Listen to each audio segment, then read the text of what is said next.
This is Life Lessons Lounge, and I'm Igina Gerazi. Here, we explore diverse life stories and the wisdom they hold. Let's delve into the stories that shape us, teach us, and connect us all. Hello, my dear friend, and welcome to my podcast.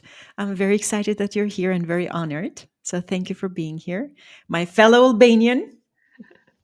Thank you, Migina. It's very exciting that I'm going to be with you in the very beginnings of your journey, even though sometimes could be intimidating of so much you have done and how many things you're juggling at the same time. So this is one of those that will soothe into people's ears and lives and hopefully spread some wisdom from under your curls.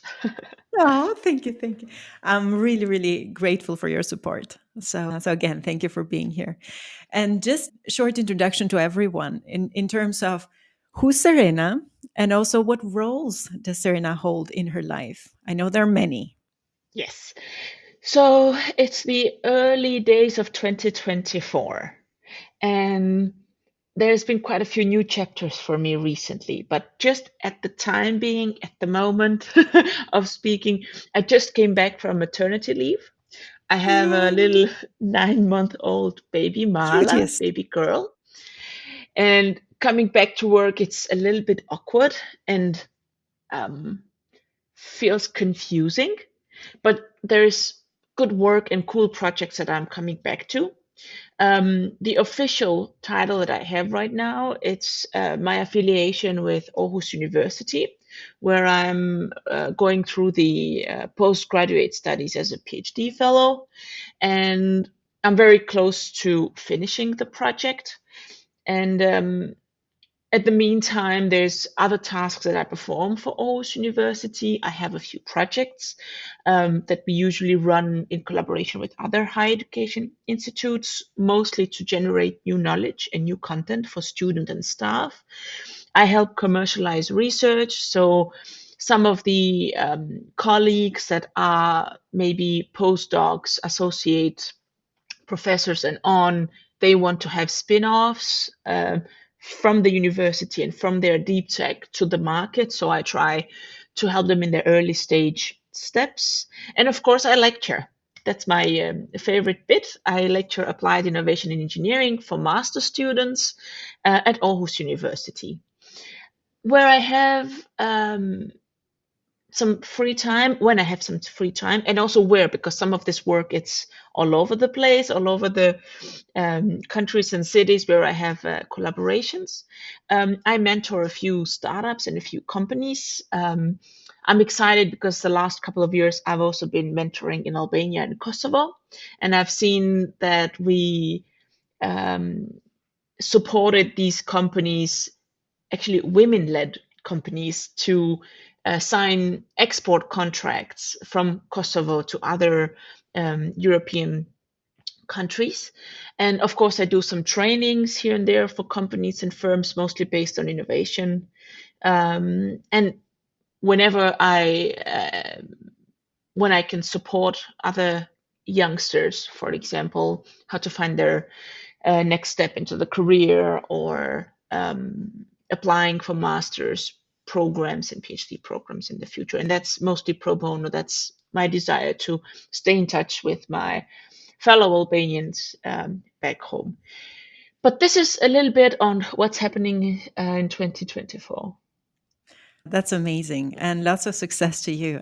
Honestly, I'm always in awe of who you are and what you do. When I've met you, it's like there is always a way. There is such a strong will. You're so solution oriented. So and so much resilience, so much power. That it's so inspiring to be in your presence because it's like you always have a lot of things going on.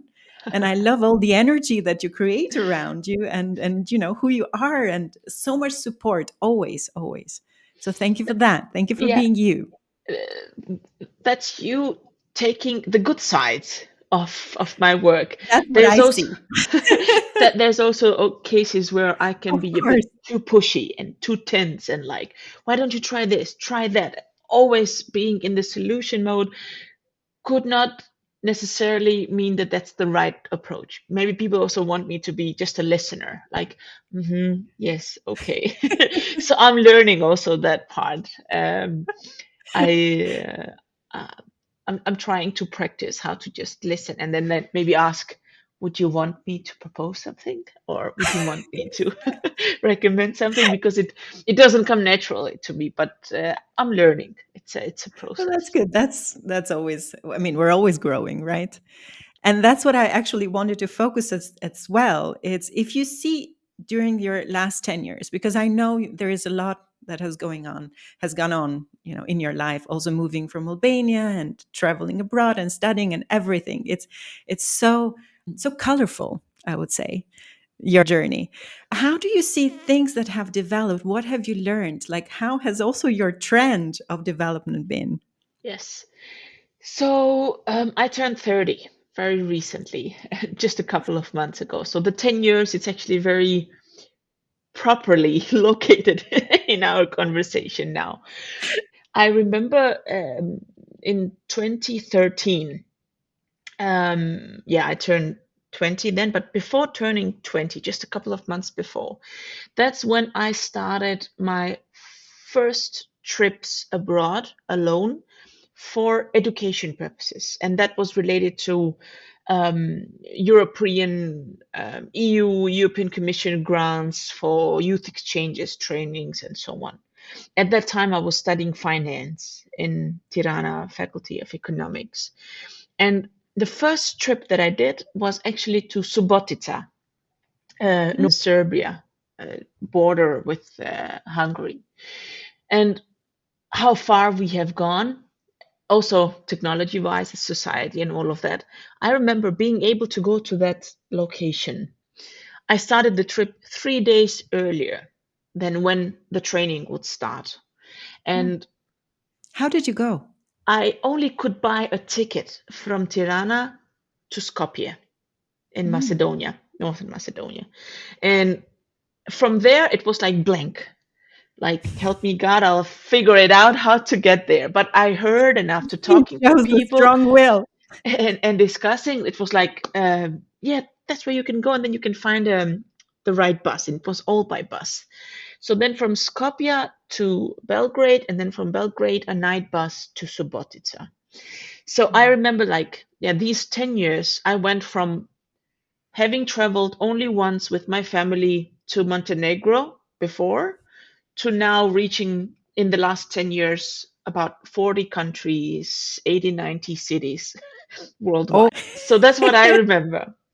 And I feel very grateful that the journey of me opening up to the world started very slow.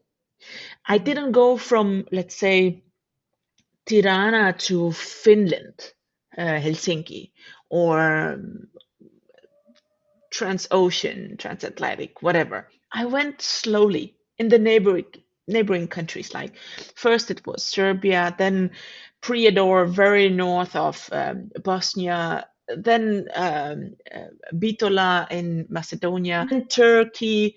Then I slowly started like opening up Switzerland, Germany, Denmark, Austria, France, and then it went on and on You- Europe. But it was really like lucky, I would say, to start this opening up to the world 10 years ago, and slowly, so that I didn't have any cultural shock. But I'm curious as well. How did you find these opportunities? Because I know also in Albania at that time, or Yeah, at least there weren't many. to me, school was never enough, like studies. I had this idea that going through education, like exams and classes, was just a little bit. And maybe this was something that I learned, maybe it was something that my parents sort of induced in me, like, yeah, it's not enough just to be a good student. So Mm. I was always in some student organization, in some volunteering, and some arts, sports, whatever extra um, activities the school was doing. So through people that I knew, they were looking for students to represent Albania in some of these trainings. So once you get your first training, then it's like snowball effect. You get the next to the next to the next. And Mhm. I think very soon, 1 year after my first trip, then I could get other students with me. So then I could choose. So then I started opening up applications for classmates, for degrees in the university, like whole students from a whole degree. And then you go with others, not just on your own. So word of mouth and just being present to different contacts and um, um, events. Now there is a whole lot more opportunities. And I always tell students that I just talk to, even my own students in Denmark, there's so much you can do, and there's so much you can do for free. If I count Mm. these 40 countries and double that, triple that of cities, I have paid on these trips very little. Maybe I have paid like, I don't know, handful of trips. So everything else is like a grant, a fellowship, a Mm. scholarship. And some of them might be tough to get in, some others, it's not that difficult. But there is a lot of resources that you can get hold of. Of course, there is time needed. And Mm. the more applications you do, the better you get into getting these opportunities. So um, it is doable for many students. So that's how it started 10 years ago. A lot changed exactly because 10 years ago these trips happened, and the even the way that you think and how the brain works changes when you meet a lot of different cultures, ages, backgrounds, and so on. Then soon after that, I started some official job positions in Albania right after I finished my bachelor studies. And while working and going through masters, I saw it was not easy. Um, the environment, the dynamics with the teachers, with employers and so on was a little bit stiff. And I was not sure I had enough oil to lubricate it to make it work. Um, so I had to quit my master's very soon. I think a Huh? month, 2 months in, I quit and I purely focused on work and applying for grants abroad. And that was I didn't actually know that. January 2015. And I sent applications wherever I saw a call open for masters. And I also noticed that through the studies and these work, that I am not cut out for a desk job as a finance related Too profession. much energy and too much creativity in you. So I actually changed the types of degrees that I was applying for my Oh, masters. And at great. that time I was like, okay, it's a little bit risky because logically for these studies, continuing these studies, you need to show ACTS points, like on different subjects and classes that you have gone through before to qualify for a master's degree. I was lucky. I was awarded a few master programs, but the one in Denmark from the Danish government came very quick and it was full package, so I didn't think it twice. Just said yes, packed my things, and in July I moved here. And 2015. So in 6 months, things change very, very, very, very soon and Wow. very quick. Then 2 years into my master's here in Denmark, I also noticed that whatever work experience that I had back home um, was only as good as I can represent it, the environment to companies and so on. And it took me some time and 50, 80 applications later to get a student job after the first semester. Because again, studies for me is not enough, right? I need to do something else and work something else. And once you get into the system, also in Denmark, then you're in, right? Mm. Then one thing brings another, one project, one contact, one initiative, and so on. So it was also good for me to have this ecosystem before you graduate, before I finished my master's. And I kept on doing this thing with multidisciplinarity. So I finished my studies was on bless you. My studies was in strategic management, organizations, leadership, running companies, corporates, but also startups. And then at some point I was like, okay, but maybe I need to be a bit more specific in this. So I took a semester on digital technologies, and that was a collaboration with Columbia University in New York, another multidisciplinarity angle added to the array of experiences. And after that, a master thesis in collaboration with the company. And this was my ticket to join Faculty of Technical Sciences as a lecturer and a project manager right after my master studies. Um, so this is more or less 7 years. Um, and I learned that for everything that one person does, anything, workshop, book, meeting a person deliberately, to learn something from that person, to exchange knowledge, whatever. Every initiative that you take, as long as you do it with dedication, it's going to show results within 2 years. I even have like my own study Yeah, on I this. can see you So, have the frame.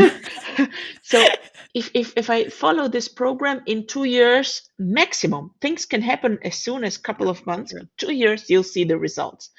But give a program I two love years to Definitely. I love the part of the intentionality that you're mentioning, the commitment, the deliberate action that you mentioned in this, because it's like the more we show up in that, like the more we put all ourselves in something, definitely it's going to show results. Definitely. yeah. And um, I wouldn't know enough about myself if I hadn't done so many things and a lot of mistakes.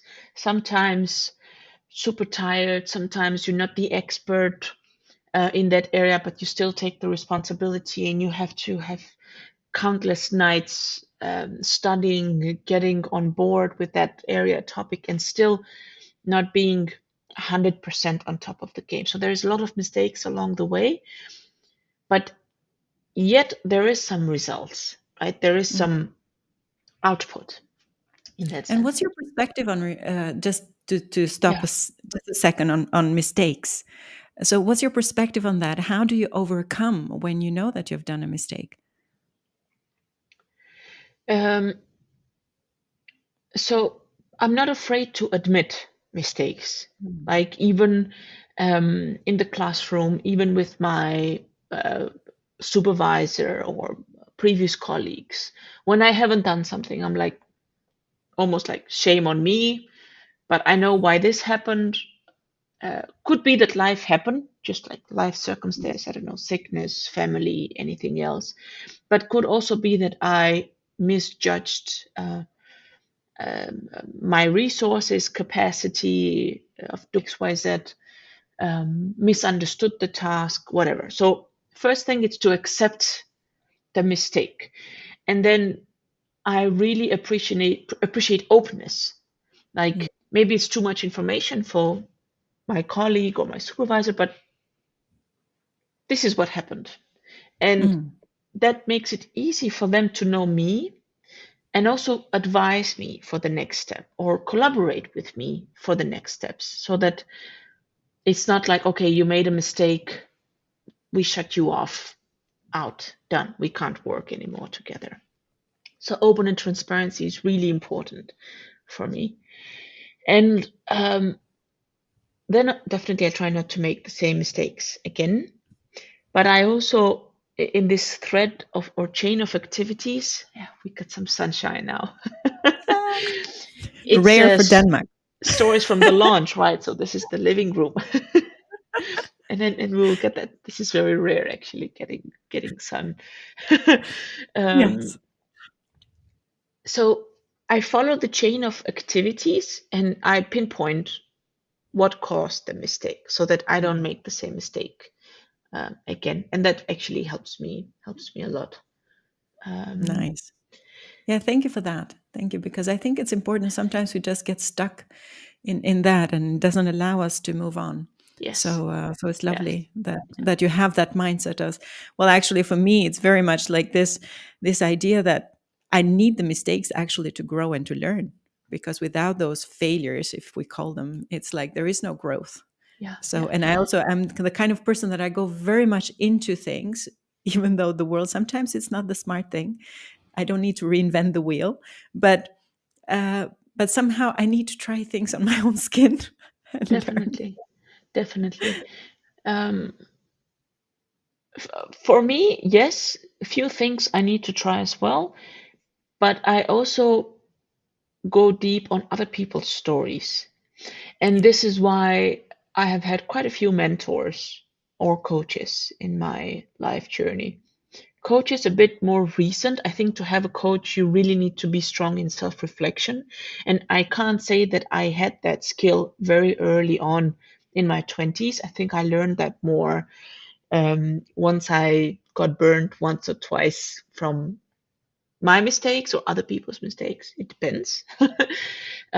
So I sometimes incorporate mentors when I have to make really important life or yeah, that's very important. career decisions so that it's not just me looking at my context, but also another person.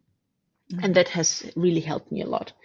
And Good. this is how And I I'm going joined. back to the 5 years. Like we stopped at 5 years, right? Took Yeah, a little pause for the mistake part. So tell me, what yes. happened then? So 5 years from that, I was in Aarhus University lecturing projects, and with a few colleagues, we were thinking, why not a PhD? I Mm, had attempted twice to get a PhD acceptance from Aarhus University, different departments, both times rejected. Um, and first time I didn't take it that well. Second time I was like, okay, maybe I'm not cut out for this. And funny enough, it happened that I got accepted on the third attempt. And maybe in the third attempt where I shouldn't have been accepted because the PhD was on another area, entering engineering, electrical and computer mm, engineering.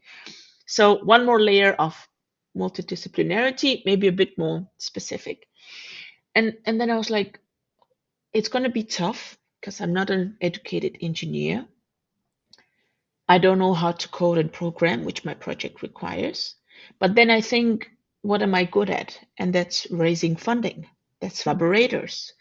That's having to do a PhD, not alone, just what would be the norm for a PhD to work on your own, a lot of work only with your supervisor, and most probably what your supervisor is working on. So, not so much on very individual ideas. That was different for me. It's very open supervisor, understood my way of working, understood my enthusiasm, desire to do many things at the same time, and not just focus deeply on the PhD project. So that started in 2021, early 2021, the PhD.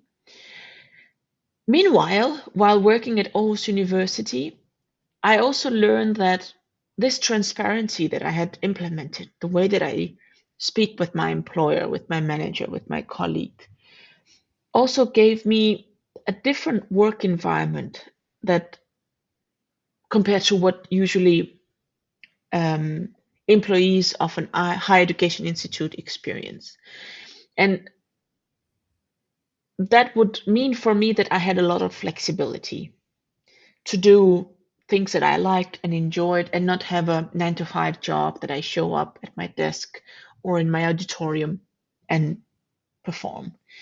So, very soon after my master's and when I started teaching and lecturing and all of that in the university, I also started working in Celogy, a startup where I became an advisor, shareholder, and we got the company to some really, really good successes um, very soon. So that was my inspirational work. That's where I implemented a lot of my knowledge and capacity that I couldn't maybe show directly at the university. But at the same time, I got equipped with new skills that then my job at the university would need. So another layer of multidisciplinarity here. Yes. I So really, many. I really like this. You know, it's Amazing. the cross industry knowledge. It's tremendous. It's so much that you can learn and you can do. And if I put a parallel story to startups, a lot of startups now, when they are created, especially if they are software based, they say it's an Airbnb but for dogs, or an Airbnb but for books. You know, so Mm. they use So you another can relate. industry, they use the lingo of another area, and they implement it somewhere else. Mm. So it also makes you more welcoming of different professions, different individuals, different characters, Mm. industries that you maybe never thought of Mm. working. I never thought I would be working with shipping or windows Yeah. or um, I um, love I love what you're drinks. mentioning. I Yeah, love what you're mentioning here because a lot of people have this idea that I need to be an expert in something. Like there is more need for experts rather than this multidisciplinary approach. So, what do you think? Not it's the right way, but how do you see this? Like, what do you see the gift in? You mentioned it a little bit now. The gift of being multidisciplinary. yeah. So you can do one or the other, generalist or specialist expert, as long as you really know yourself and as you really know the way that you work. I know that I need this sort of energy in me so that I can give this sort of energy that you get, right?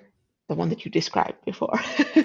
So Yes. for me, it's important to speak and talk and have different types of projects from different types of industries and different types of tasks.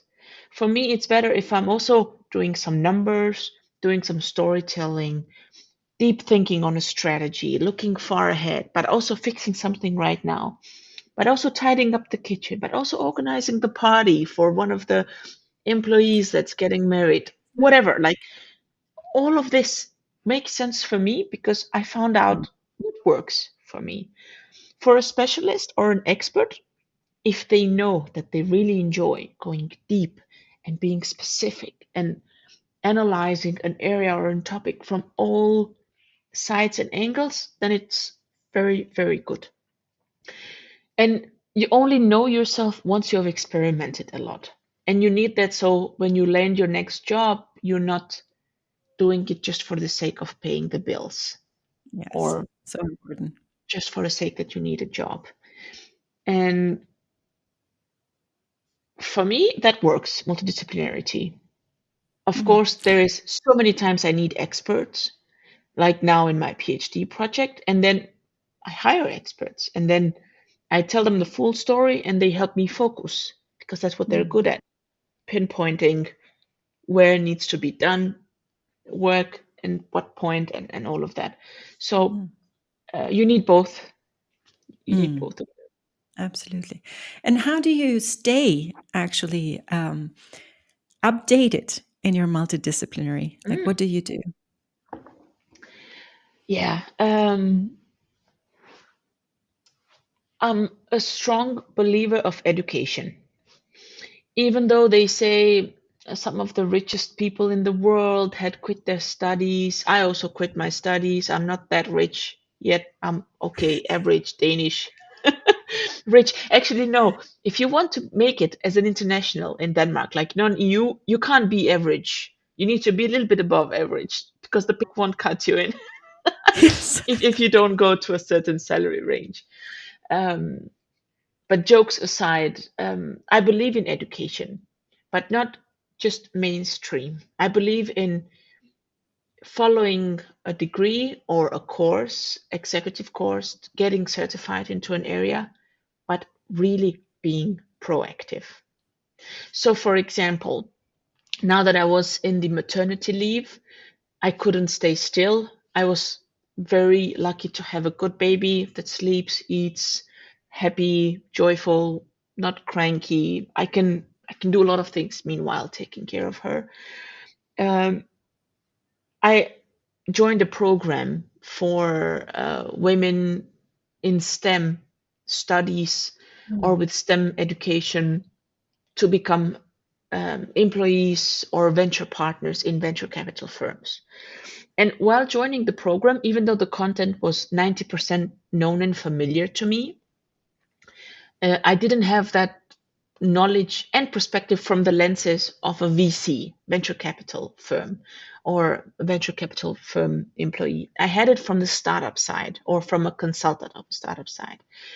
And while being in the program, even though the content, again, it's familiar for me, what I learned was mostly because I asked questions, I helped other participants, I shared, I comment, I research the background of the guests that are um, coming and giving the lectures. I take that extra mile from the mainstream education. And I think everybody then can benefit more from these initiatives rather than just going, listening, taking two notes, and that's it. So I try, if not every year, every second year to join a program or upgrade some skills, even in areas that I am familiar with, because things move on and there's so much happening that if you have slightly remotely just a little bit of fear of missing out, So in uh, this case, it helps. yes, because then you understand that there are things that you really need to be updated. But the more you experiment, again, the more you try, the better you also get at filtering. So then you also Mm, know, is this program worth it? Are these speakers my type of people? Are the participants the ones that I would look for, like vibe wise, to join a program online or offline? You get really good at assessing where to go and what's worth paying or not paying and all of that. So that's how I stay in the game, or I yeah. try to. Serena, is there, just had was curious now, is there something that you would have done differently if you go back in time?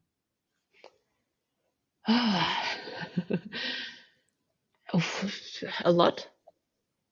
A Yeah. lot of things I could have done differently. Um, when I think of it, I definitely I know how to have fun. Good.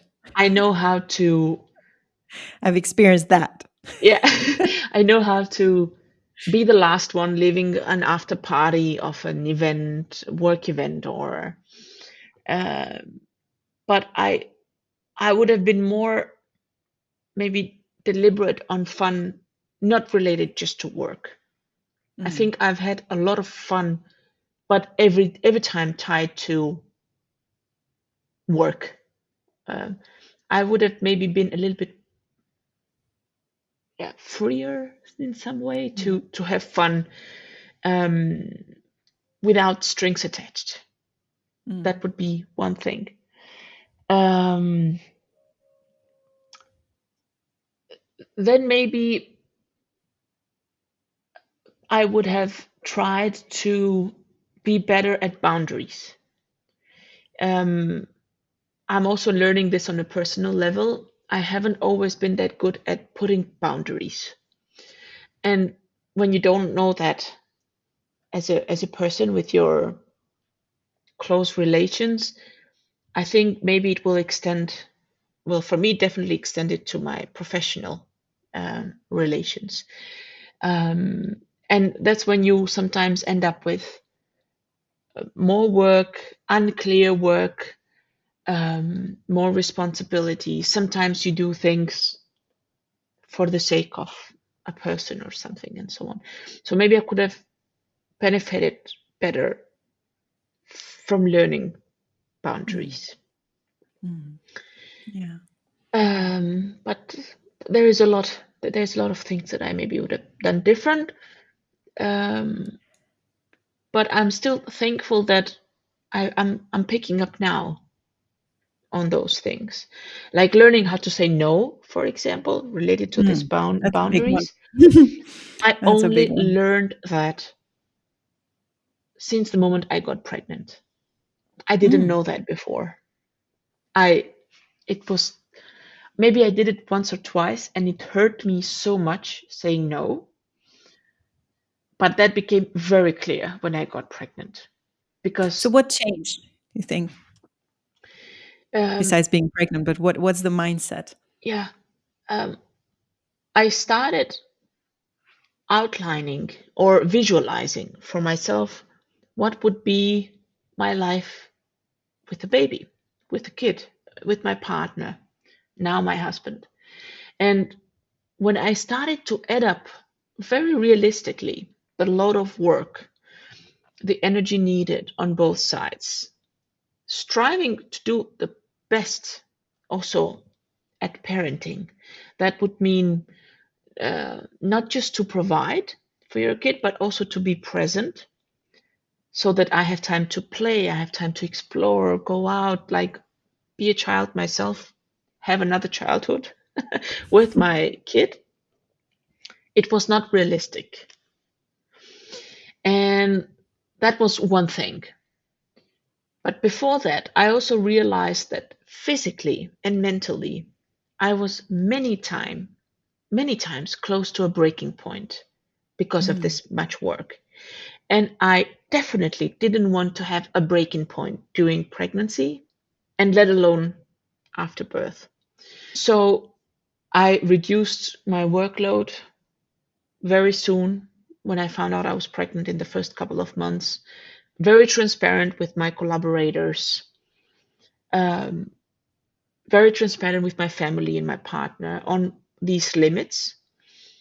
And I can say I had a very good pregnancy, even though I had all the possible symptoms one can have, everything. I take the list and I tick, tick, tick, tick. Uh, Mm. but these two things, I realized, okay, I need to be more strategic about it. And now that I'm coming back to the maternity leave, even though I was active with work during the leave, I felt good. I didn't feel overwhelmed. I didn't feel tired. Um, I'm more specific on how I'm going to organize this year and the coming.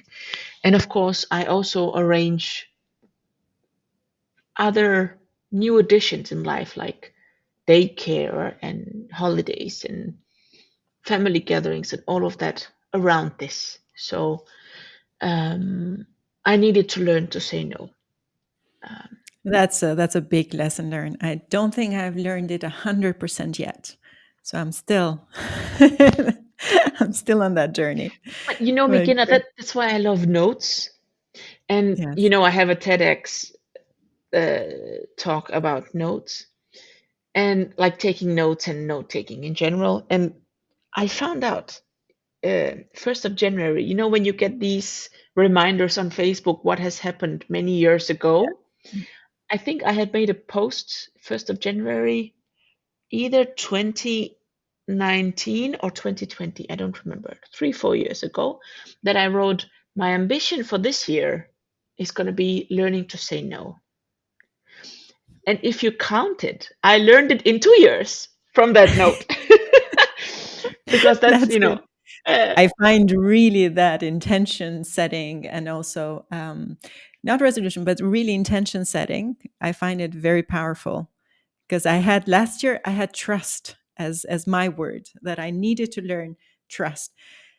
And a lot of things happened last year that I really got very much this peace I feel of myself back, the self trust, which I'm very grateful for. So I know that the power of intention setting, it's very, yeah, very powerful. yeah. Good.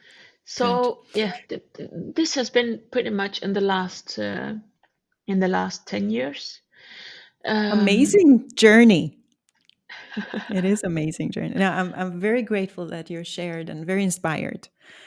And as the last thing, what advice would you give to anyone? And if you want to address it also to Albanians, because maybe they would find us relating more, also both of us living abroad. So, yeah, what advice would you give? Yeah. In one of my trainings, another training program in California, in San Francisco, it was March or April 2017. They put me on stage to do a live design exercise. And again, because I want to proactively learn from from a program, I went on stage, challenged myself to take all the questions. And they asked me, what do you think is your purpose in life? And funny enough, still seems every time that purpose has some relation to Albania, like wanting to make some change and having some impact back there. And I still haven't figured this out. Like, how can I structure this sort of impact back home? So it's not just one project, one company, one startup, or my family, my circle of friends. I need to figure it out how to systematically do it. So I would be very happy to have some of this advice, also hopefully relatable to my uh, fellow Albanians. Uh, I have learned that even though it might be too much sometimes, sharing is not at all bad. So when I meet people, when I join teams, programs, and so on, I have noticed that me sharing, opening up for myself, for my knowledge, and all of that uh, doesn't need to be like restrictive. Both parties learn a lot more for each other and in the process. So share as much as you can, like I um, love that. a website, a person that you know. Even though when you get into like venture capital world, you can't recommend that often because that counts in your who do you know and who do you vouch for and so on. But this is a different story. Like I'm mostly speaking on the daily approach of life and work. Um, share uh, the simplest things that you do, how you organize breakfast, how you um, buy clothing, how you get ready for an event. I don't know. Just share. I think that's something that we need more from one And another. you're a role model for that, my dear. You're really a role model. It's not only the sharing part, but it's also the support part. Like wherever you see that there is an opportunity to help someone, you're really good at connecting people, connecting opportunities, really, really like this generosity of spirit. You have it so much of really always wanting to help and always wanting to support. But I think it really works because I have done the effort for it already. And the only way that that effort was going to show result is if I exponentially, Mm. bring that effort to other people. So if I have done some training or education or a project, it's not enough if it's only me materializing it to results and outputs. It needs more people.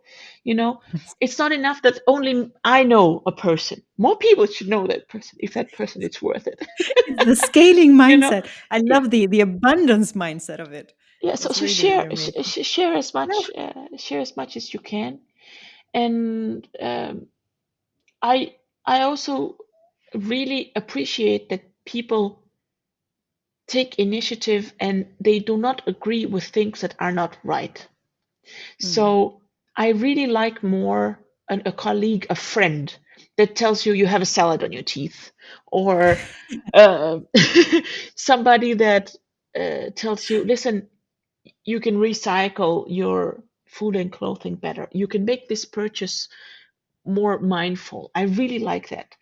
And maybe in Albania, specifically in Albania, this is needed more. The spirit of Definitely. community and helping each other get better slowly. Like, I don't like the mindset of mind your own business, where the results of somebody's doings affect a lot more people. So, this would be my second advice, like little wins every day, little small gestures that improve the environment and the community by you working with the other people. Of course, you need some tact. You need to be careful on how you approach it. Um, but take that step. That would be the second. And the third uh, piece of advice, maybe I can say this about fun again. Make sure that there is laughter in your day, in your work, in your activities. Uh, yeah, make sure of that. I remember in one of my lectures, I think I even put a slide when I said, do you have your chief happiness officer in your team or in your company? Do you have that person, even though it's not an official title in the organization structure? Just know who's your um, chief You of can also have happiness. one inside of you that you can just name, one of the selves, Chief Exactly. Happiness Officer. Exactly. And then remember that this person also needs to be supported, because sometimes the people who have the biggest smiles and the most cheerful Yeah, personalities could be also going through something. So of course, we're incorporate human. some fun, incorporate some joy into it. These three: Yes, I love that. share little impacts, little wins, and have fun. They're very powerful. They're really powerful. So thank you for that. And thank you for sharing with us your wisdom, your story. And for me, what really stood out is definitely the courage that you have to go into things and the proactiveness, of course. But the courage, you just go, just try. As I said, you have such a strong will. And I love that about you. It's so inspiring. So thank you. I'm happy if listeners have any questions, any comments, they have any ideas that they would like a sparring partner, they I think can reach out to you and me in all the possible social media I'll put presences. all the links possible in the show notes. That's great. But Thank best you, of my luck, dear. McGinna. Best of luck with this, and may you have guests here that also would want to share Yes, I as hope so much. too. Thank you, dear. Take care. Thank you for being with us in the Life's Lessons Lounge. Remember, every story has its wisdom. Join us next time for more insights and inspiration. Until then, keep learning, keep growing, and keep sharing your own story.